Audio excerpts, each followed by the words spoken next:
शिवरात्रि की कथा। एक समय की बात है, रामपुर गांव में एक सेठ और सेठानी रहते थे। सेठ और सेठानी दोनों धनी थे, परंतु दोनों कभी भी पूजा पाठ, दान पुण्य तथा भगवत भक्ति के कार्य नहीं किया करते थे। एक समय एक नन्ही सी चिड़िया दूर से उड़ती हुई घोंसला बनाने की जगह की तलाश में सेठ सेठानी के आंगन में आ पहुंची। उनके आंगन में एक बड़ा सा पेड़ था। चिड़िया ने उस पेड़ पर अपना घोंसला बना लिया और वहाँ रहने लगी। वह चिड़िया दाने की तलाश में सेठ सेठानी के घर के सामने देखने लगी। जब कई दिनों तक सेठानी के घर से कुछ भी खाने को नहीं मिला, तब वह आसपास के घरों में जाकर दाना चुगने लगी। एक दिन चिड़िया ने सोचा कि ऐसा क्या कारण है कि इतने बड़े घर से उसे अन्न का एक दाना भी नहीं मिल रहा। ऐसा सोचकर वह सेठ सेठानी के छज्जे पर आकर बैठ गई। वह देखती है कि सेठ सेठानी आपस में बातें कर रहे थे कि हमारी कोई संतान नहीं है, हमारे पास इतना पैसा है परंतु इसे भोगने वाला कोई नहीं है। ऐसा कहकर सेठानी जी रोने लगी। सेठानी को रोता देख उस चिड़िया को बहुत दुख हुआ। अब वह चिड़िया रोज उनके छज्जे पर जाकर बैठ जाती और उनकी बातें सुनती। चिड़िया को उनकी यह दशा देखकर बहुत ही दया आने लगी। वह अपने मन में कहने लगी कि बिना बच्चों के जीवन निरर्थक है, मुझे ही कुछ करना चाहिए ताकि सेठानी को संतान की प्राप्ति हो जाए। एक दिन चिड़िया मंदिर में दाना चुग रही थी, तभी उसने पंडित जी से कहते हुए सुना कि फाल्गुन का महीना शुरू हो गया है। कृष्ण पक्ष की चतुर्थी को महाशिवरात्रि का पर्व है। इस दिन भोलेनाथ की भक्ति करने से प्रभु अधिक प्रसन्न होते हैं और सारी मनोकामना पूरी करते हैं। पंडित जी से ऐसी बातें सुनकर चिड़िया ने निश्चित किया कि वह सेठानी के संतान प्राप्ति के लिए भोलेनाथ से प्रार्थना करेगी। ऐसा सोचकर चिड़िया ने उड़ान भरना शुरू कर दिया। छोटी सी चिड़िया भूखी प्यासी कई दिनों से उड़ान भरती रही और आखिरकार वह कैलाश पर्वत पर पहुंच गई। कैलाश पर्वत पर माता पार्वती और भगवान शंकर को देखकर वह चिड़िया बेहोश हो गई। माता पार्वती ने उस चिड़िया को अपने हाथों पर उठाया और कहने लगी, चिड़िया तुम्हें क्या परेशानी है? तुम यहाँ कैलाश पर कैसे पहुँची? चिड़िया बोली, माता मैं एक छोटे से गांव में रहती हूँ जहाँ एक सेठ और सेठानी रहते हैं जो निसंतान होने के कारण दुखी रहते हैं। मैं उस सेठानी को संतान के लिए तड़पता नहीं देख सकती। सेठ सेठानी की संतान प्राप्ति के लिए मैं यहाँ आपके पास आई हूँ। चिड़िया की बातें सुनकर माँ पार्वती भोलेनाथ से कहने लगी, स्वामी सेठ सेठानी के संतान योग्य है या नहीं?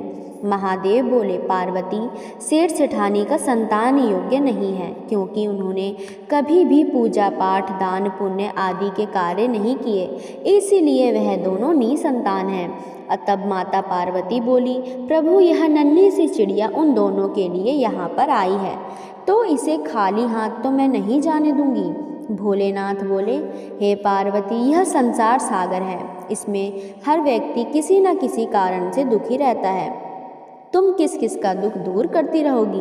पार्वती जी बोली, स्वामी यह नन्ही सी चिड़िया हमारे पास कुछ आस लेकर आई है, हम इसे खाली हाथ तो नहीं जाने दे सकते।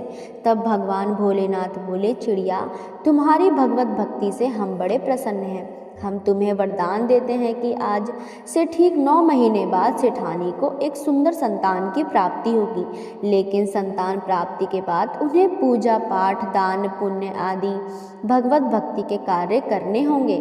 ऐसा सुनकर चिड़िया बहुत खुश हुई। भोलेनाथ और माता पार्वती का आशीर्वाद लेकर वह वहाँ से चल दी। वह अपने नगर में पहुँचने के बाद सेठानी के छज्जे पर जाकर बैठ गई और देखने लगी। उसने देखा कि 9 महीने बाद सेठानी को एक सुंदर सा पुत्र हुआ। वह पुत्र देखते ही देखते बड़ा हो गया। चिड़िया ने यह भी देखा कि 5 शिवरात्रि बीतने के बाद भी सेठ सेठानी ने कोई भी दान पुण्य के कार्य नहीं किए। यह सब देखकर चिड़िया ने फिर से उड़ान भरना शुरू कर दिया और कैलाश पर्वत पर पहुंच गई।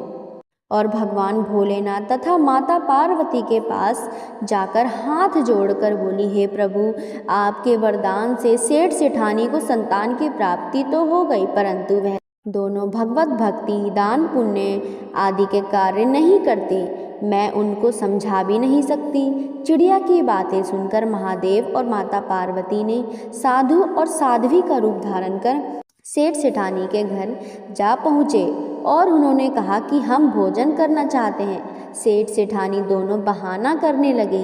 इतनी ही देर में सेठ सेठानी का पुत्र आया और साधु और साध्वी का हाथ पकड़कर अंदर ले गया। बेटे की इच्छा सेठ सेठानी ने पूरी करी तथा दोनों साधु साध्वी को भोजन कराया। जब साधु साध्वी जाने लगे तब सेठ सेठानी ने कहा कि अगर हमसे कोई भी गलती हुई हो तो माफ़ करना। तब साधु महाराज ने कहा कि तुम दोनों से बहुत बड़ी गलती हुई है। जो तुम्हारे को यह पुत्र प्राप्त हुआ है वह इस नन्ही सी चिड़िया के कारण हुआ है। तुम दोनों कभी भी दान पुण्य का कार्य नहीं करते, यह गलत आदत है। तुम पूजा पाठ, दान पुण्य आदि के कार्य किया करो ताकि तुम्हें मोक्ष की प्राप्ति हो सके। इतना सुनकर दोनों सेठ सेठानी ने पूजा पाठ, दान पुण्य आदि का कार्य करना शुरू कर दिया। इससे भगवान भोलेनाथ और माता पार्वती अधिक प्रसन्न हुए और उन दोनों को आशीर्वाद भी दिया। बोलिए हर हर महादेव।